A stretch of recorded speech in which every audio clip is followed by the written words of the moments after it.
Hello, good day, my esteemed viewers. This is Satellite Media. Let us look at the issue involving Sanusi. I'm talking about the Emir of Kano. This time around, serious criticism from the North, and it's coming from a group from the North that goes by the name the Northern Patriotic Coalition for Democracy, and they're criticizing they're criticizing Sanusi heavily. According to them, I'm reading from Daily Post. He said the Northern Patriotic Coalition for Democracy (NPCD) has knocked former Governor of Central Bank of Nigeria (CBN) and Emir of Kano Muhammadu Sanusi too over a recent comment on President Bola Tinubu's economic policies. But let me quickly say at this point that the Emir of Kano, the reason he may have criticized the president, Senator Bola Tinubu, may be political, because this is someone who, after the president was sworn in, visited Asu Rock and, of course, commended the president for his policies. Though many Nigerians disagree with the policies of the government then, and even up to now, many Nigerians, including myself, see the policy as it timing, particularly the unification of affairs at the official window. But listen to Sanusi himself, the comment he made when he visited Tinubu to commend him after his inauguration, and the one he made recently stressing that he is not going to help the government even if the people in government are his friends. After listening to it, we'll come back to continue this conversation. Friends is my brother. We've been friends since his first term as governor of Lagos State when I was a banker. And I have not seen him since the elections. I wanted to give him time to settle down. So the first reason was to come and congratulate him formally. But also I wear many caps. I wear the cap of an economist. So I came to thank him for the steps he has taken to put this economy on course. As you know, many of the issues that we have been talking about, the subsidy that has caused a hemorrhage on the fiscus, the multiple exchange rate regimes, and so on, these are issues that I have personally been talking about for a long time. And I'm happy that on his very first day, he has addressed these issues and the markets are happy. And it is important when the government does the right thing for us to give them feedback. It's not always when they do a wrong thing that you complain. So, to be honest, I can stand here today and I can give a few points that are contrary, a few points that explain perhaps what we're going through and how it was totally predictable, most of it, and maybe avoidable. But I'm not going to do that. I've chosen not to speak about the economy and the reforms, or to even explain anything, because if I explain, it would help this government, and I don't want to help the government. I don't want to help this government.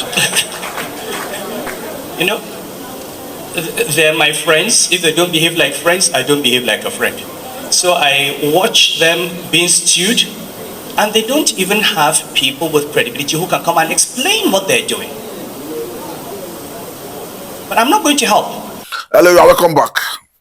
From what you can understand from the statements made by Sanusi himself, you can purely understand that what is at play is politics. You can purely understand that in Kano State currently, the party that is ruling is NNPP, New Nigerian People's Party. And of course, that is the party that restored Sanusi as the Emir of Kano. Remember that the government of Ganduje before now dethroned Emir of Kano, talking about Sanusi, and it is this current government of NNPP that restored him back to that position. And the leader of the party happens to be Kwankwaso himself, of course, a former governor of that state. And the way it is, the policy that is at play is, if Sanusi himself goes to support the government at the center, definitely he's going to have an issue with the political class in Kano State. I think that is the major issue we are seeing here. But unfortunately, they have used politics to destroy that institution of Kano Emirates. Remember that under Ganduje's watch, as a governor of Kano State, he broke that Kano into 5 different emirates, dethroned Sanusi, and appointed 5 emirs. Since the inception of the administration of this new governor of Kano State, talking about Abba Yusuf, he has since collapsed all the emirates into one, though I think currently there is a law in place that want to recognize all the other emirates. But the major focal point is the major emir of Kano, where Ado Bayero was enthroned before this current government removed him and returned Sanusi to that office. And the point is, though it is currently, the politics at play is between the power block in Kano State and the power in Abuja.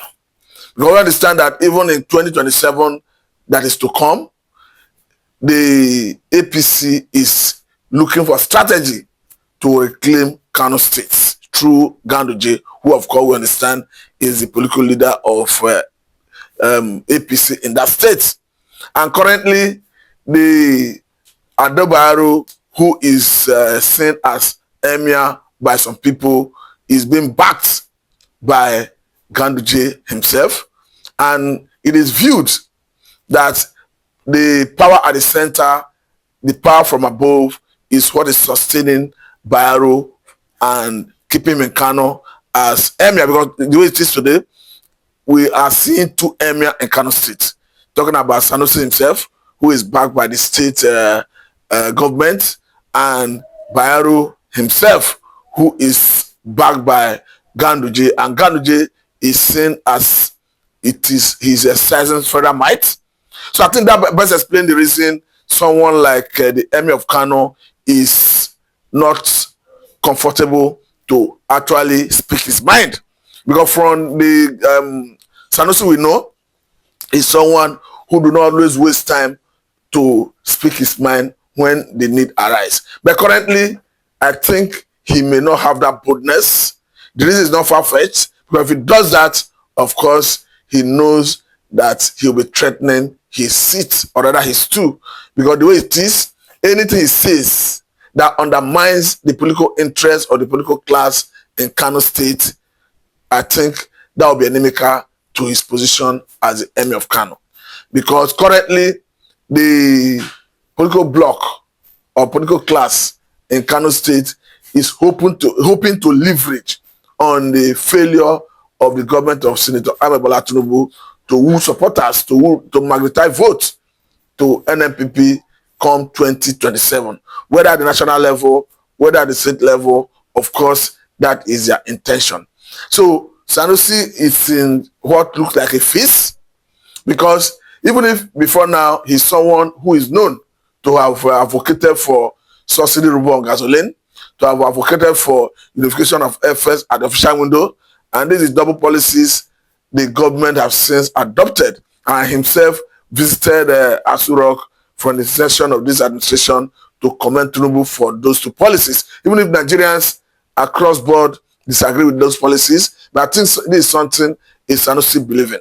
But currently, he's finding it difficult to come out boldly to advocate, or rather to say this policy is right, because if he does that, he'll be undermining the political interests of Kano State, and that in itself may work against the interest of the interest of Kwankwaso himself, who of course we understand is the leader of Kwankwasia movement and the leader of NNPP in Kano State. But the way it is, he has said that at the appropriate time he's going to speak his mind regarding the economic policies and all that.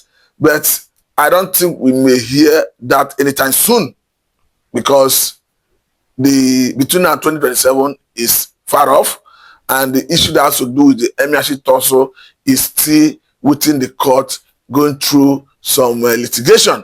But the way it is, we understand that Court of Appeal have since ruled that the Federal High Court have no jurisdiction over such emirship issue. As such, all the parties should return to state high court to address whatever is anybody's issue. So the way it is, it look as if the odd is already favoring Sanusi. Not to look as if it's already favoring Sanusi. But the only way he can sustain that success is to be in the good book of the state government, is to be in the good book of the leader of NMPP, talking about Senator Rabiu Kwankwaso. Anything contrary to that, of course, he may be biting the figure that fits him, and that may see him having opposition from the state, and that may be inimical to his position as the Emir of Kano. And don't forget that even the federal government has since reacted to his outbursts, saying that they don't need any private individual to endorse the policy of the government. And according to them, that the policy of government is on course. But I think the government, as a matter of urgency and necessity, need to revisit some of these policies that are giving Nigerians serious concern and bringing hardship, particularly that education of FS at the official window. I'm of the view that this is not the right time to go about that policy, because currently Nigeria is like operating on a mono economy. We are not producing to export to foreign exchange to meet our FS demand. And for me, this is not the right time to defy FS at the official window. Hence, we have removed subsidy on gasoline, earning about 4 trillion at the end of the year.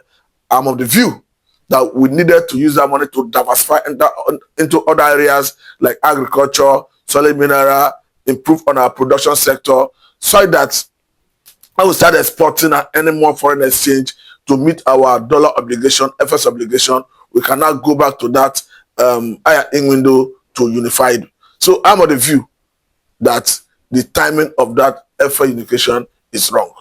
But however it is, I think there is a policy in place, and we can only pray that the government succeed. But the way it is, I think the government need to do more by revisiting that FS policy. I must say a very big thank you for your time. This is Satellite Media, and I'm Emir Sanusi. Thank you very much.